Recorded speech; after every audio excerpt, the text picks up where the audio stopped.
Hi, welcome to the MenTell Health Podcast. I'm Tim, and I welcome you on my journey to talk about men's mental health.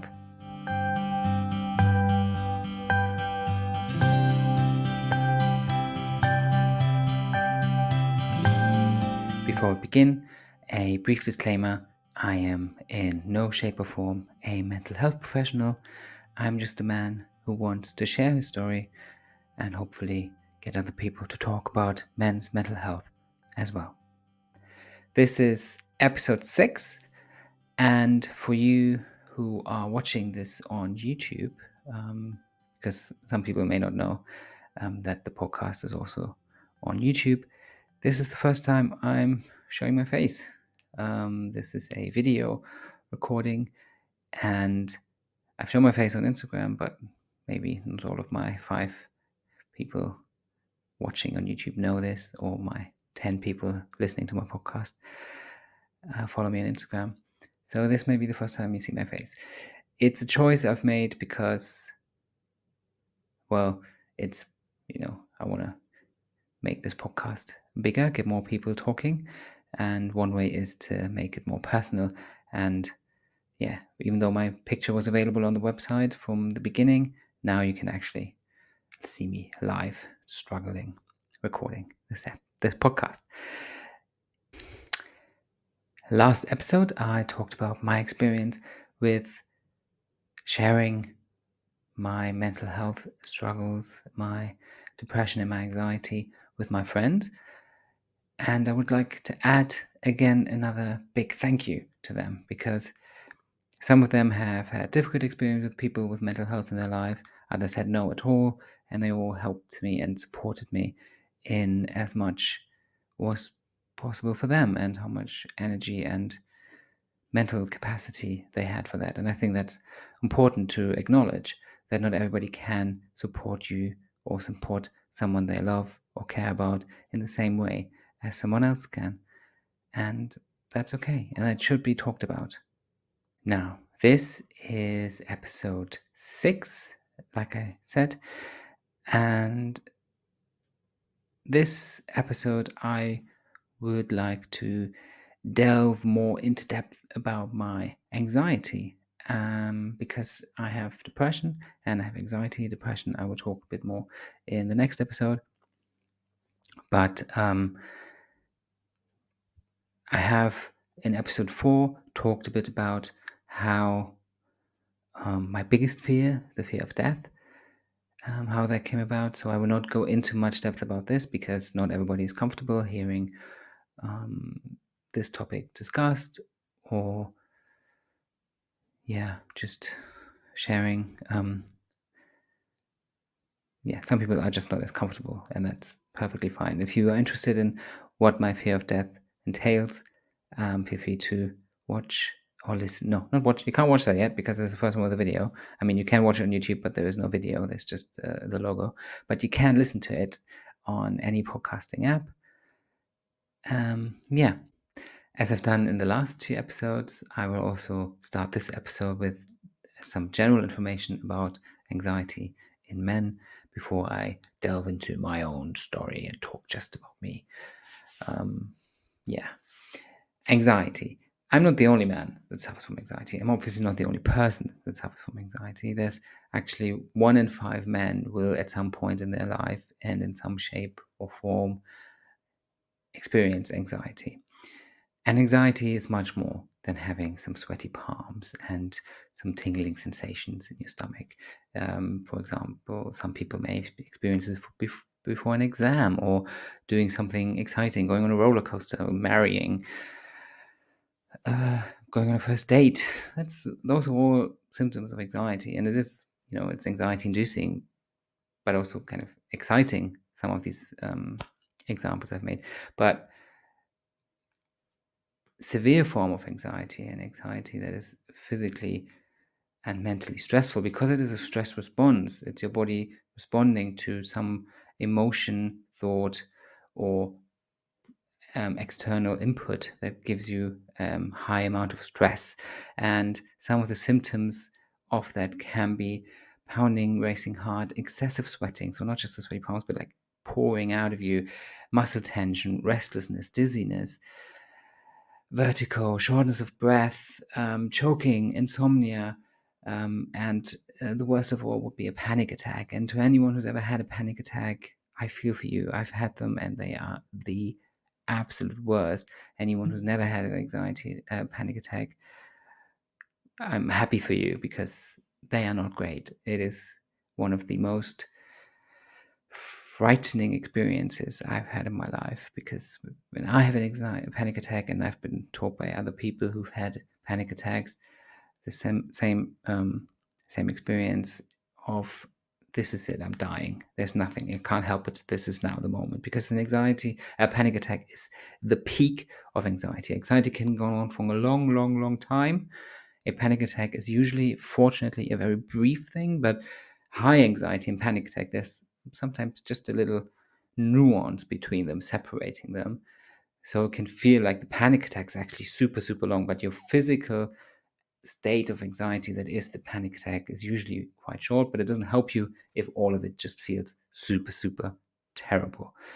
In episode 3, I've talked a bit about CBT, and CBT has some very helpful tools to work against feeling these strong symptoms of anxiety. And they're not only physical symptoms.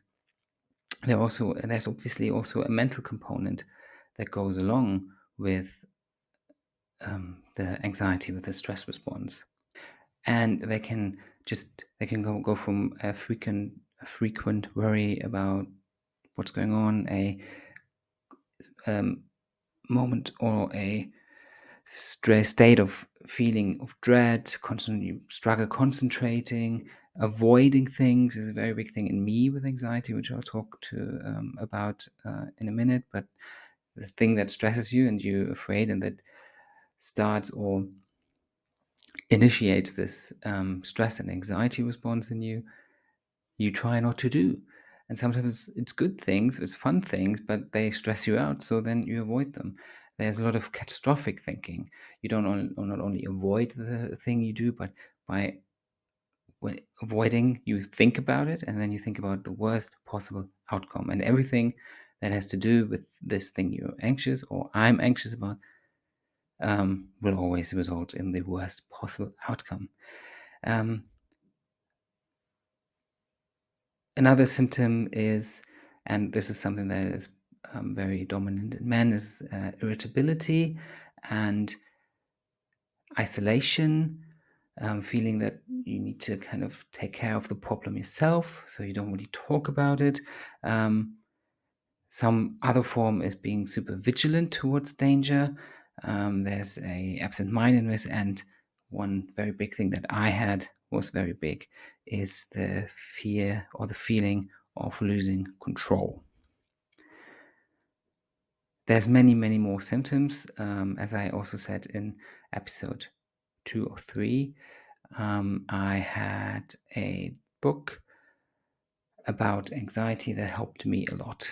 Go back to one of the other episodes and have a listen. I mention and explain what it does in that, but it's very helpful. It goes through all the symptoms one can experience when feeling anxious, and there's a lot. It is a long, long, long, long, long, long list, which helped me, because that meant that the symptoms I had weren't all just because of anxiety.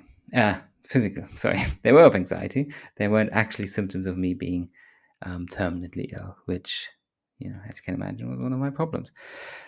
There's different form for anxiety. There's a general anxiety disorder, where you have this persistent chronic feeling of worrying. There's social anxiety, where the worry is centered around specific social situations. I know of people who struggle going on public transport, to going on planes. I'm afraid of flying. And I'm afraid of elevators with too many people, because I, might suffocate. There's the panic disorder, where there's a very frequent amount of panic attacks, which is a very high form of anxiety. There is a post-traumatic stress disorder, which is a very big thing. And there's a good book by, I forgot the author's name. I'll put it in the show notes or in the description below. I hope I remember. If not, just message me and I'll say the author. But the book is called The Body Keeps the Score. And it is it's written by one of the key researchers of post-traumatic stress disorder. I think he started his research in the 70s or 80s with veterans and discovered that the post-traumatic stress disorder, a lot of the stress they experienced came with physical symptoms and actually manifested in physical illnesses as well. So anxiety and stress and your body being constantly in stress also has an impact, a physical, measurable impact on your quality of life and on your health, physical health as well as mental health. And that was very groundbreaking, because before people separated the mental illness and the physical illness, like they weren't at all connected. But obviously they are. If you're physically very ill, you can become mentally ill because of that. And if you're mentally very ill, you can get physically ill because of that. That's all connected. We are one whole body. We're not two separate parts. So it's a very good book. I recommend reading it. And there's another form that I've read as being a form of anxiety, but I don't have it, so I don't want to make a claim that it is. That's of people that have it is the obsessive compulsive disorder, because there's a lot of worrying and a lot of intrusive thoughts that go along with that, and it can be very anxiety inducing and stressful, feeling that your behavior impacts other people's lives and your own lives and has severe consequences. Now, moving on to me. Oh, hi. Yes, I'm the anxious good dude here. Like I already said in the introduction and in episode 4, one of my biggest fears, my biggest anxieties is my fear of death. I will not go much into that, but an anxiety that comes along with that is, of course, for me, of course, at least, the anxiety of getting ill, getting really, really, really ill. And that's something that I've had for a long time. And that's actually, the more I look back, the more I realize that it was something that I've been carrying much, much longer than that infamous Monopoly game night. Because for years before, I avoided going to the doctor. Here we go to the avoidance, because I was afraid that I would have something really badly wrong with me. And for some reason, the doctor telling me about it would make it happen, but not just like, it doesn't make sense logically, but for me in my head, not going to the doctor meant I didn't have the disease, even though the doctor doesn't do anything other than tell me that I have it. They don't manifest it in me. And if anything, they help me so that I don't die. But I didn't want to face it. It was pure avoidance. I didn't want, and I still don't actually want to go to the doctor, but I do it more now. Especially the dentist, I go regularly, even though I really, really don't want to. But yeah, if ever anything was wrong with my body, I would spend hours and hours and hours Googling, researching, finding out what could this mean? What is the most possible likelihood? I constantly self-diagnosed and knew what was wrong with me before I eventually went to the doctor. And most unfortunately for me, because it just proved that I didn't need a doctor, I was quite often right when I diagnosed myself with something. I didn't do it often. That I concluded that there was actually something, because most of the time I had quite severe headaches, and that's obviously, oh my God, I have headaches, brain tumor, or some cardiovascular disease. That means that my blood is not circulating enough, or something, head trauma that I never knew, or when I actually did have a small head trauma from bumping my head against the chair. Obviously, that was making it worse, but I still wouldn't go to the doctor. So I checked and checked and checked, but none of it came true. I actually spent when I was on a job where I assisted seminars for young adults in Germany. We have the system. We used to have conscription, but now we don't have that anymore. We still have this project where young adults can volunteer somewhere for 12 months, and they have to have seminars where they learn either something that helps them in that volunteering or gives them some form of outlook into what else is out there. We had some artistic workshops where they could learn something that is not just producing something for the economy, but actually just being creative and seeing if maybe that's something, but also where they could learn personal and soft skills for them to figure out how to, maneuver in the world. Anyways, and that's where I went 4 weeks a year with them. And it was a very stressful job because I really liked the job. It was a great job and I loved the job. And if I, could, I would still do it. But I didn't study anything that would make me be able to do the job. So I can't. It was just the assistant job. And now I'm no longer studying. So I can't just go away for 4 weeks a year. Yes, but being surrounded by people 24/7 is stressful for me. And so I had quite severe headaches at the end of every day.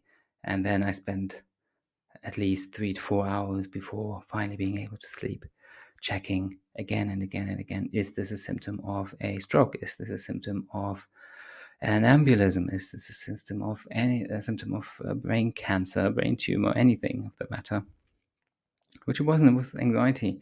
It was stress. I had severe tension headaches. My back, my neck, everything was solid as rock. And that led to me having headaches. And that's why I had such severe headaches when I was there. I was stressed, and that gave me headaches. So I know now definitely that was the case. But I spent so much time just looking up diseases and being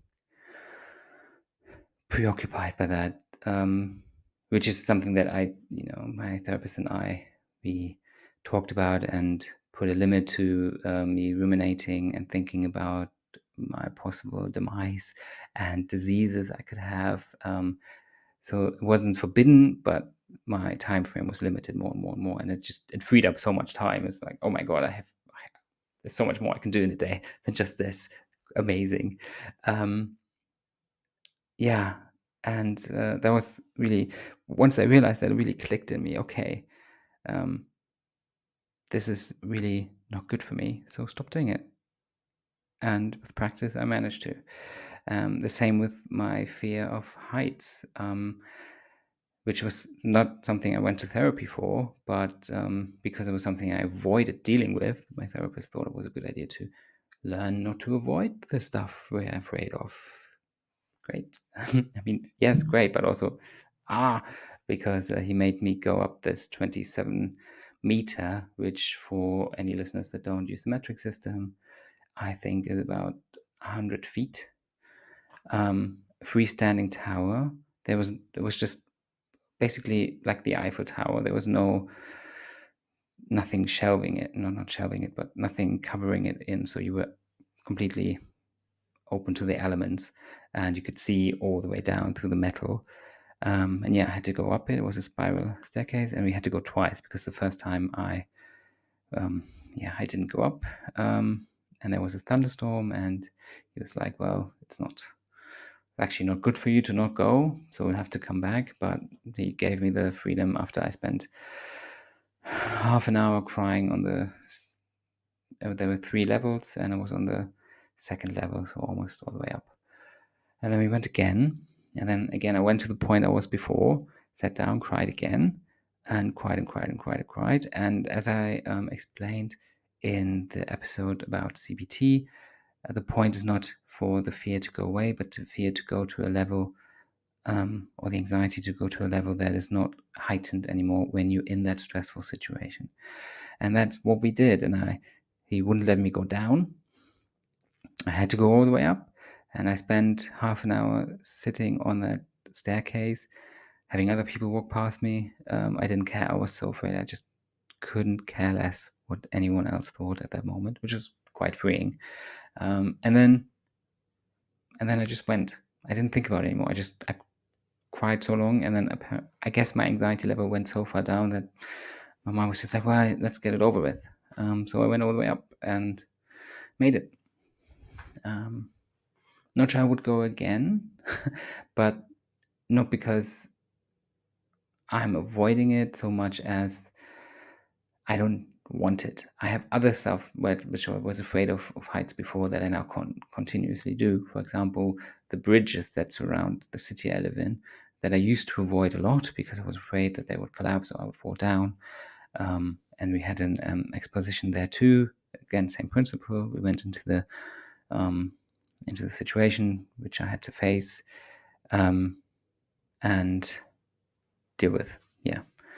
So now I go over the bridges and I go other things that are high up and deal with them. And maybe I go up on the tower one day because now that I said it on here, I kind of feel like I should. Damn it. Shouldn't have said it. Yeah, for me, anxiety is very much both worlds of physical symptoms and mental symptoms. I feel very dizzy. I feel irritated. I feel short of breath. Like I always feel like I cannot breathe when I'm very anxious. The rumination is a problem that I have mostly under control, but especially when I'm trying to fall asleep, my mind wanders. I take forever to fall asleep, and then it's a bit more difficult because I'm trying to relax, but not ruminating is not relaxing because I have to concentrate on not thinking about things. So yeah, that's something that I still struggle with. Now, where does my anxiety come from? Well, I haven't had a proper psychoanalysis by a therapist or a other professional or a deep trauma therapy or any of the kind, but I have some suspicions, and I think when I look at my own biography, they make sense.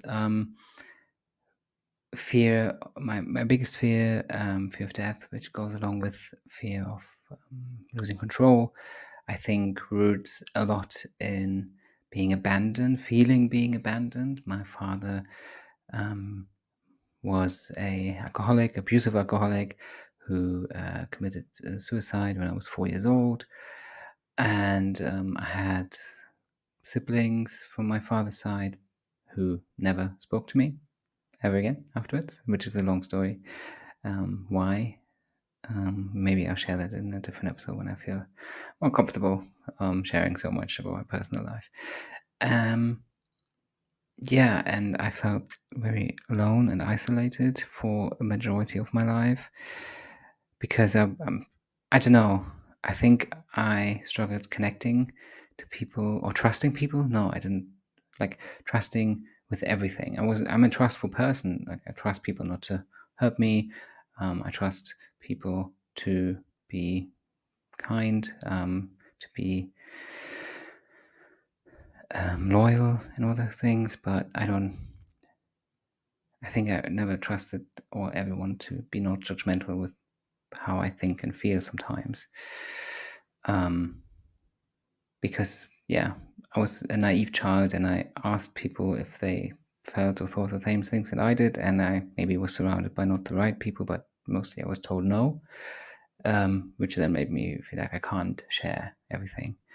But I also was lacking role models. I had my mother who was a role model because she's a very strong person, but she also had her own struggles. I didn't have the siblings. I had no father figure. I had boyfriends of my mom's who tried to be a father figure, but that, for me, that didn't work because I was both lacking a father figure, but also feeling like I didn't need one because I resented my father for leaving me, and I was, strong and the man of the house, so I could just do it anyways. But because I was left so young, there was a long time where I just felt unimportant, and I was lacking the community, especially in my late teens, early 20s, even though I had a great community, but for some reason I had this idea that I don't matter much and that my contribution to the world needs to be bigger than everybody else's for me to have, meaning. Which means once I'm dead, before I've achieved that, I will have meant nothing. My life will have meant nothing. I also struggled because, and that's something that I'll talk about in a later episode, there's been a lot of financial struggle in my life, which meant that many possibilities were not open to me, which made me resentful because that meant I couldn't live the way I wanted to. And the more I think and thought about it, the more I feel resentful that other people can't either. But I'm talking about me. This is about me. I've experienced abuse. I've experienced losing control, and then I took drugs to lose control, but that didn't help. Then shortly before the whole Monopoly night, I quit smoking, which was difficult physically, but also mentally. I think I've been suppressing a lot of feelings, especially of anxiety with cigarettes, because they can do that. When you smoking nicotine helps suppress anxiety, and that can come crushing down when you quit, which is one reason why people find it difficult to quit. And I did too, and I still struggle and sometimes think, oh, maybe it would be just easier if I just had a cigarette. Because, I never hated smoking. I was never one of those, oh, I know it's wrong for me and I shouldn't do it. No, I liked it. Which is also weird because I didn't want to die, but smoking kills you. So, weird. Yeah. But I think that's a brief summary of why I struggle with anxiety. But I'm glad I had help. I got the book, I had my partner, I had therapy, I had friends, I had a support group, and now I have this, which I find helpful because I've had, of the few episodes that I've aired and that people have listened to, great responses. So it just supports me in the idea that it helps to talk, and this is what I encourage everyone who listens to this to do. Talk to the people in your life, try getting professional help. There are resources on the website, and if you can't talk to anyone there, talk to me. There's a anonymous contact form on the website. There's also a non-anonymous one. You can email me at tim@men-tell-health.com. You can follow on Instagram and message me there. Send me a video or voice message, whichever. If you want to talk to me and want me to share some of your story anonymously or not, then I would be happy to. Because I think it really helps if you don't feel alone with it. If you feel there's someone else out there who cares and who may have experienced something very, very similar to you. Yeah, and that's it for today, for this week. Thank you, as always, for listening, for indulging in my self-obsession. If you like the show, I would be very happy if you would subscribe, rate and share. And I hope I hear you and you hear me next week. And remember, I see you and I hear you. Goodbye.